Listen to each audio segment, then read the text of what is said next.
Hello and welcome to Fly Tying with Pro Sportfisher. My name is Håkan and today I will be tying a big stonefly nymph. I mean, it looks huge, but some of the stoneflies actually are this size. And to make this look a bit more realistic, I'm using this plastic material from Pro Sportfisher. As you can see, it's both the wing cases with legs, and these stripes are made for the abdomen. So let's start. The hook I'm using is a big hook. This is actually the Ahrex home run HR 416, and this is the size 4, so it's quite huge. We set the thread, and the first thing we will be doing is use some of the dubbing. This is the dubbing we will be using for the whole fly actually. This is Superfine amber. And the first thing is we will make sort of a small bowl of dubbing at the end of the fly, like this. And this is sort of just to hold the tail apart. And the tail is made of turkey Biot. The color is March brown. So I start by tying in the first on my side, all the way up against to this dubbing. And then we take another strip of Biot and tie it down like this. We can tie this fibers down all the way. And now we tie in the plastic strip, which will make the abdomen. And as you can see, it's sort of transparent yellow with a brown edge. And I want this brown edge to be, when I wind the material, want it to be pointing backwards. So I just cut off the end and tie it in with the glossy side. So when I wind this, the glossy side will be onto the abdomen. And tie it in on the underside, like this, all the way up against the tail. And now I will build up underbody for the abdomen. So try to do a tapered abdomen with the dubbing. This is very thin dubbing, so you will be needing to put on more than one layer to make it work.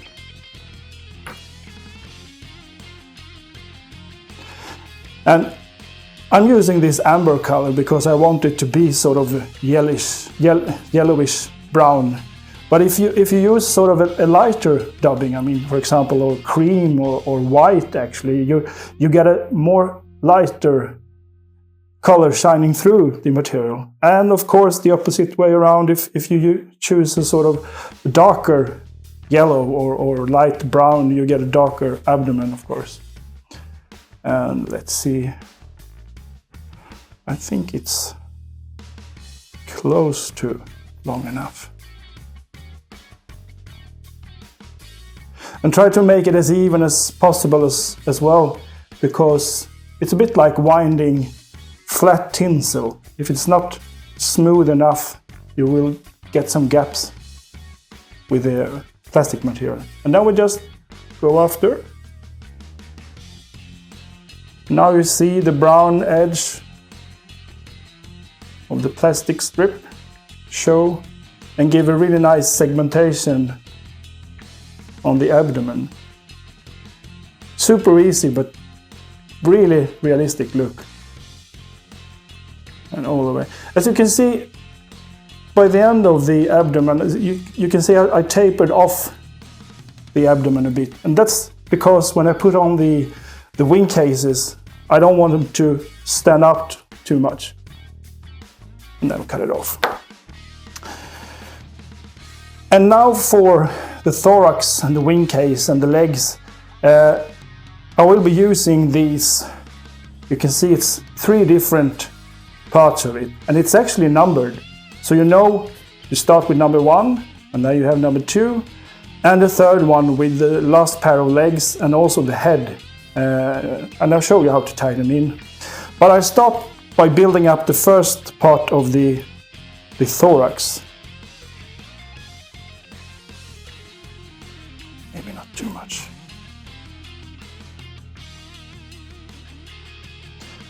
And of course, if you want to make the fly sink faster, you should add some sort of weight on this part, maybe lead-free wire or even copper wire underneath.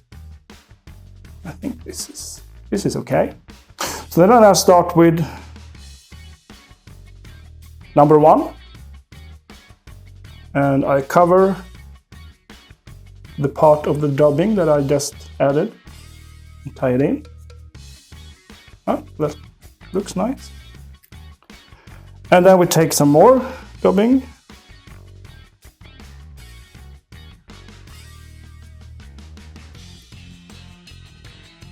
Just to cover the next part. I should add here that the plastic of this, the legs, eventually they can sort of curl around the body. To avoid that, if you just add some UV glue underneath, it will make the legs stand out the whole time.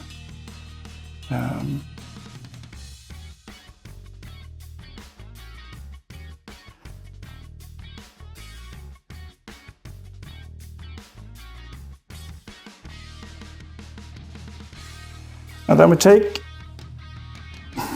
number 2.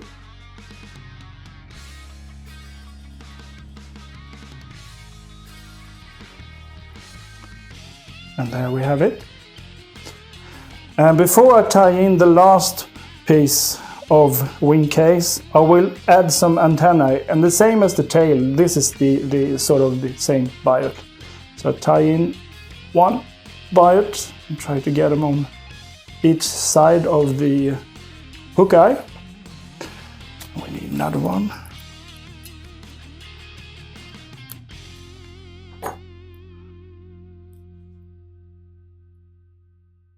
We tie it in on the other side, like this. Tie it on. And the last piece, number 3, is the head, and this will be folded over the back. So I tie it in with the upside down, pointing forward like this.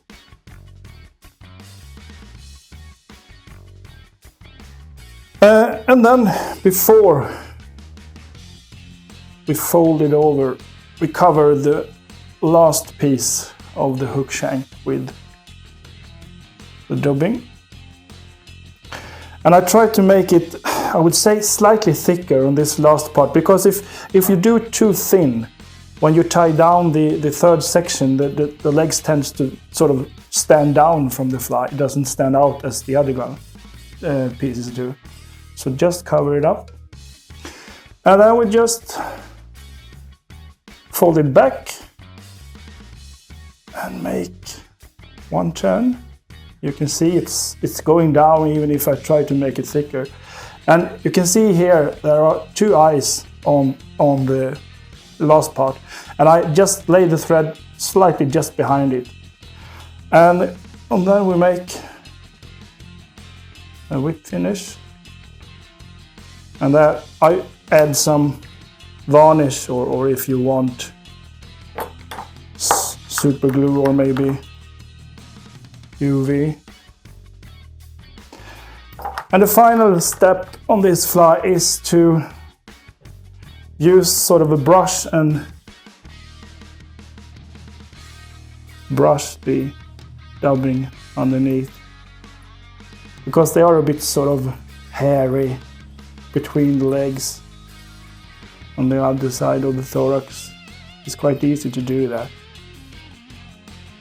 And there we have a very simple, I would say, but quite realistic imitation of a stonefly nymph. And these plastic pieces are available in different colors and in different sizes. This is of course the biggest one, but you can tie nymphs down to size 12, 14, and in brown and black and so on. This is sort of the yellow olive one.